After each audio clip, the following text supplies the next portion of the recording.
1012 വർഷം കഴിഞ്ഞിട്ടും തിരുരക്തത്തിനും തിരുരക്തം വീണു നനഞ്ഞ അൾത്താരവിരിക്കും യാതൊരു മാറ്റവുമില്ല. 1010 സ്പെയിനിലെ ഇവോറ ഇടവക, അവിടുത്തെ വികാരിയായിരുന്നു ഫാദർ ബെർണറ്റ് ഒലീവർ. അദ്ദേഹത്തിനൊരു സംശയം. ദിവ്യബലി മധ്യേ അപ്പവും വീഞ്ഞും ഈശോയുടെ ശരീരവും രക്തവുമായി മാറുന്നുണ്ടോ? പുരോഹിതർക്ക് മാത്രമല്ല, യൂറോപ്പിലുടനീളം തിരുവോസ്തിയിൽ യേശുവിൻ്റെ തിരുസാന്നിധ്യത്തെ സംശയിച്ചിരുന്ന ഒരു കാലഘട്ടമായിരുന്നു അത്. ഈ സംശയത്തോടെ വർഷങ്ങളോളം ഫാദർ ബെർണറ്റ് ദിവ്യബലി അർപ്പിച്ചു. ഒരു ദിവസം ഫാദർ ബെർണറ്റ് വിശുദ്ധബലി അർപ്പിച്ചുകൊണ്ടിരിക്കെ കാസയിലെ വീഞ്ഞ് തിരുരക്തമായി മാറി കാസയിൽ നിന്നും തിരുരക്തം പുറത്തേക്കൊഴുകാൻ തുടങ്ങി. അൾത്താരവിരി മുഴുവൻ തിരുരക്തം കൊണ്ട് നനഞ്ഞു. ഉടൻ തന്നെ രൂപതാ മെത്രാനെ ഈ വിവരം അറിയിച്ചു. അദ്ദേഹം സെർജിയസ് നാലാമൻ മാർപ്പാപ്പയെ ഈ വിവരം അറിയിച്ചു. അത്ഭുതത്തെക്കുറിച്ച് അദ്ദേഹം വിശദമായ അന്വേഷണം നടത്തി. ഒടുക്കം ദിവ്യകാരുണ്യ അത്ഭുതമാണെന്ന് മാർപ്പാപ്പ പ്രഖ്യാപിച്ചു.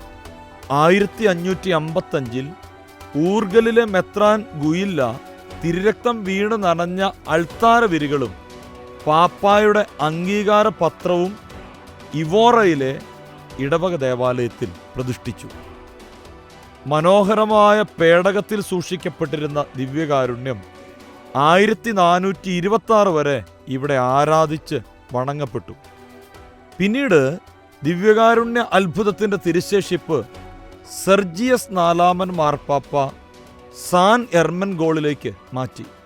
പിന്നീട് തീർത്ഥാടകരുടെ ആവശ്യാർത്ഥം 1663 മനോഹരമായൊരു ദേവാലയം അവിടെ നിർമ്മിച്ച് തിരുശേഷിപ്പുകൾ അവിടെ സൂക്ഷിക്കപ്പെട്ടു. ഇന്നും ഈസ്റ്റർ കഴിഞ്ഞു വരുന്ന 2ാം ഞായറാഴ്ച ലാ സാന്ത ദൂഡ് എന്ന പേരിൽ തിരുശേഷിപ്പുകൾ പുറത്തെടുത്ത് തിരുനാൾ ആഘോഷിച്ചു വരുന്നു. ഈ തിരുരക്തവും തിരുരക്തം വീണ് നനഞ്ഞ അൾത്താരവിരികളും ഒരു വ്യത്യാസവും കൂടാതെ ഇന്നും അവിടെ ആരാധിക്കപ്പെടുന്നു. തിരുവോസ്തിയിലെ ദിവ്യ സാന്നിധ്യത്തെ സംശയിക്കുന്നവർക്ക് വ്യക്തമായ അടയാളം നൽകിയ പരിശുദ്ധ പരമ ദിവ്യകാരുണ്യമേ, ഞങ്ങളുടെ വിശ്വാസത്തെ വർദ്ധിപ്പിക്കണമേ. വൈദികർ കൂദാശ ചെയ്യുന്ന തിരുവോസ്തിയിൽ അങ്ങ് സന്നിഹിതനാണ് എന്ന് ആഴമായി വിശ്വസിക്കാൻ ഞങ്ങൾക്ക് കൃപ നൽകണമേ. പരിശുദ്ധ പരമ ദിവ്യകാരുണ്യത്തിന് എന്നേരവും ആരാധനയും സ്തുതിയും പുകഴ്ചയും ഉണ്ടായിരിക്കട്ടെ. വിശുദ്ധ കുർബാനയുമായി ബന്ധപ്പെട്ട വീഡിയോകൾ നിങ്ങൾക്ക് ലഭിക്കാൻ ഈ ചാനൽ സബ്സ്ക്രൈബ് ചെയ്യുക.